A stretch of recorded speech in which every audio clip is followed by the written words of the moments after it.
Alrighty, folks, welcome back to the Earth to Emma podcast. So, this is diving into why I got into cycle syncing, how that journey started for me, and also a very brief overview of talking about the phases and just giving a little bit of information, just kind of touching on each phase and diving into my experience with cycle syncing and just looking at all the phases and ways that we can support ourselves throughout the phases. So I hope you enjoy. Hello. It's a little noisy out here today, so you might just have to bear with me, but it is the first cool morning. It's not super hot, it's not super humid, so I just made my tea. I just got home from teaching yoga and we just need to be outside. The vibes are vibing. So we are out here. So bear with any extra noise we have going on today. But I thought now felt like a good time to get into the menstrual cycle. So if you are new to cycle syncing or just interested in what the heck is going on in your body, we're going to cover some of that today. We're not going to go super in depth, but just kind of cover the basics as we bear with all the extra noise and the extra traffic today. So to get into why cycle syncing, why start it, why do it, and how I even got into this space, because two things I never thought I would be doing is teaching people about their menstrual cycle and teaching yoga. Those were two things that I never saw having up my card, and those are two of my favorite things to do. So I had been on birth control for quite a few years, and that was like taking the pill every day. That's what I was doing. And honestly, for the first few years, I didn't have any problems with it. I really, really liked it. My periods were light, consistent, and it's just a stress-free way of life. So I did really enjoy it. And then I don't know the science specifically behind this, so I'm just speaking on my experience. It was when I was 21, it's like a flip switched, and birth control just was not working for me. And I know that they say every 7 years, I believe, your cells regenerate. That's the sciencey, I don't know all the specifics in that. So maybe that happens with my body, and maybe that was my 7 year, okay, things are different internally. This is not working for us anymore. So I did try a few different birth control pills, and I felt crazy. I could not, that was some intense crazy eyes. I could not, I felt anxious. I felt in fight or flight every day. From the moment I woke up, I felt stressed, and there was really not much going on externally that would lead me to feel that way. I do think all in all, I was in college at the time, and I was working full time, so I definitely had nervous system burnout, so that was definitely playing a role in it. And I just could not get my footing. I could not get my grounding. I really did not have a lot of coping skills at the time either, so I felt anxious, and then feeling anxious, I was amplifying it for myself every single day. So that led me to deciding no added hormones. I just said, this isn't working for me. And at the time, in my mind, I had always been on the pill, so I'm terrified of getting pregnant. That was not something I wanted at that time. So I was exploring my options. I come to the non-hormonal copper IUD. You love them or you hate them, I suppose. Worst experience ever for me personally. From the day I got it until the day I got it out was absolutely horrible. Pain-wise, heavy bleeding. I had just never experienced anything like that. So overall, I did feel that my anxiety went down, but then I had a lot of, I guess what you could call period anxiety, because the periods were so bad. I had to stay home from work because I could not even make it to work without bleeding through. It was a horrible experience for me all around. So obviously that wasn't going to work, and I wasn't willing to go back to the pill because that mentally felt awful, and then the IUD physically felt awful. So I just felt like I couldn't get a win here. And that's when I decided, okay, I'm just gonna have to figure this out for myself, which felt really terrifying at first because I didn't know much about the cycle. And now at this point I had gotten more coping skills, and I was all around feeling more balanced. So I felt more in a place where, okay, I'm ready to take on learning more about this. And basically it was all in the process of calling my power back to me. It was like, okay, I am in control. It's my responsibility now at this point to feel good and not get pregnant. Those were my goals. And so that brought me to cycle syncing. I currently use the Natural Cycles app. I am thinking of switching to Lively. I've used Natural Cycles, I believe, for 2 years now, which has been incredibly helpful in the beginning. It does take a couple months, especially coming off something two big extremes, coming off from birth control pill, IUD. Now my body's trying to find its normal.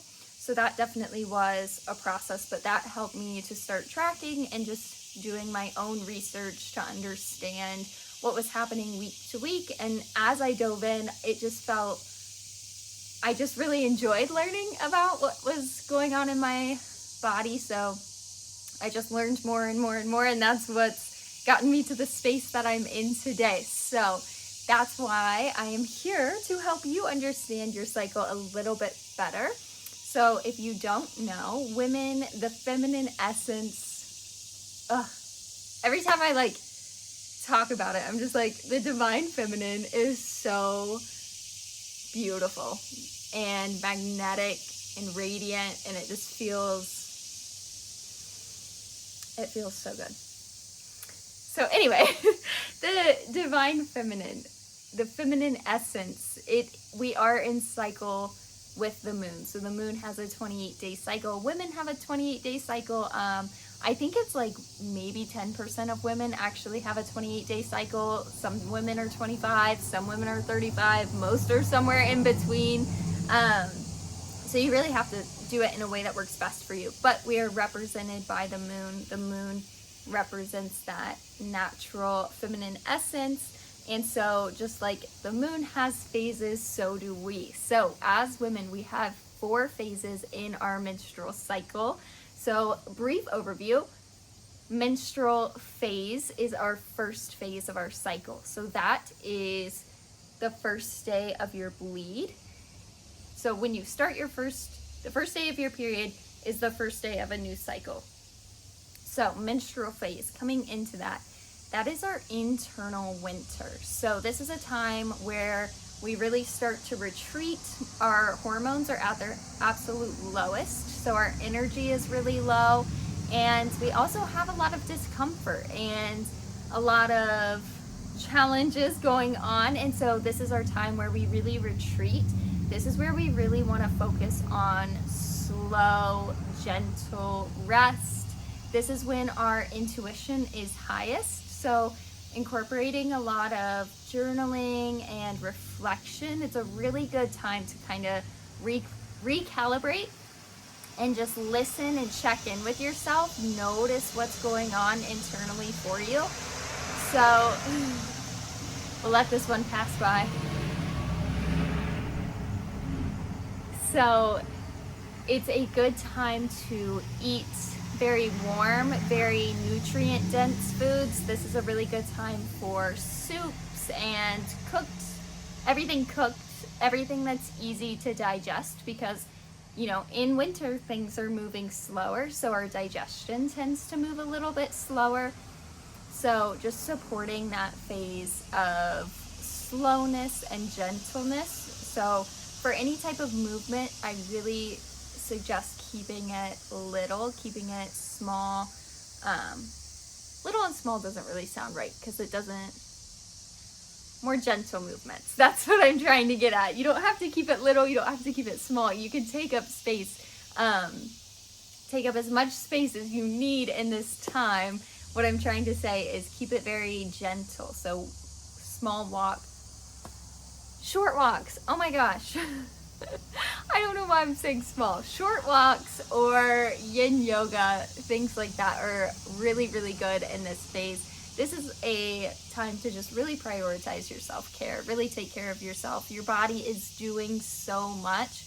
This is where we're shedding the lining of the uterus, and that takes a lot of energy. So I think it's really easy for women to get into this menstrual phase and beat yourself up because you're not busy and you're not doing, and you don't have the energy to be doing these things. And so, not that you need a pass, but if you need a pass, this is it.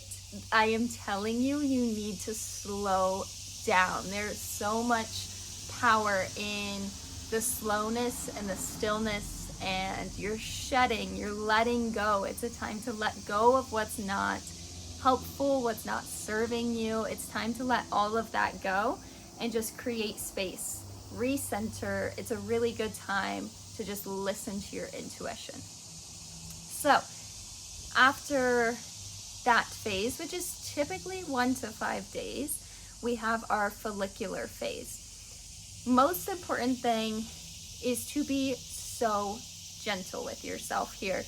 Just like spring, this is our internal spring. It is a time of transition. So it's not like, okay, you stop bleeding, in the next 5 minutes, you have all your energy back and you're ready to go. It is a transition. And sometimes in that transition, we can get a little anxious because our energy levels start to rise and we start to feel like, okay, we can do more, but sometimes we're not fully ready to express. And so it's a slow building. So don't beat yourself up, because sometimes this transition phase, this follicular phase, can feel a little bit chaotic and a little left of center. So really finding grounding practices, balancing practices to help just kind of balance that, like high energy and quite still heavy. We're in that in between. And so just be gentle with yourself here. If your digestion is still moving slow, I would stick with the very cooked and very warm foods. In the follicular phase, typically, we can start to welcome back in some more fresh. I would still, again, stick with the easy digestible, but this is going to be a lot of lighter foods, more fresh foods at this time. But really just be gentle with yourself here. There's no need to rush productivity. It's typically a time of lots of new ideas. And if all you do with those ideas is just sit with them, that's absolutely okay. You don't have to act on every idea. You don't have to produce from every idea. So it's a good time to allow transition, allow change to take its time, and really check in with yourself. So journaling or just having a very grounding practice at this time can be really helpful to keep that balance. So follicular phase lasts up until ovulation, and then ovulation is our shortest phase. It is also when we're fertile. So ovulation is our internal summer. It is our peak of energy. It is our hormone peak. We are hot, we are sexy, we are feeling all types of ways. So this is where we're gonna feel really confident. This is where that energy rising and the physical and the mental and everything kind of comes together. So this is our time. If you think about it, this is when you're fertile. This is when your body is saying, hey, I'm ready to make a baby. And so you just have all these ideas. You're feeling really open, really confident. This is a time to really get into self-expression. So wear the outfit that you want to wear. Go out with friends. Try a new recipe. Try something different. it's just a really good time to just honor all that you are, express all that you are. Personally, this is my favorite time. I feel like this is just the time where I'm like, yes, I love being a woman. It feels magnetic, it feels radiant, it feels good. With that, if you are tracking in like a journal or something, a good way to know when you're ovulating, sometimes you can feel it. You do get some symptoms. Sometimes you will get a little bloated, or you can notice maybe like one side or the other is cramping a little bit. But the best indicator is your cervical mucus is going to start to get more watery, more like egg white. And that's the liquid that is helping the egg move through your tubes. So that's where that excess is coming from. So that's a really good indicator that you're ovulating. And then, so that's typically 3 to 5 days. It's going to be the shortest phase. And then after ovulation, we move to our internal autumn. So this is going to be our luteal phase. So this is when we had our peak, it was hot, it was sexy, and now we're starting to come back down. And not in a bad way, but we're starting to come back and, okay, now we were really out there and that was really fun, and now I kind of want to retreat. So again, I think you should be gentle with yourself all the time, but specifically in these times, the transition phases, and when you start to slow down again.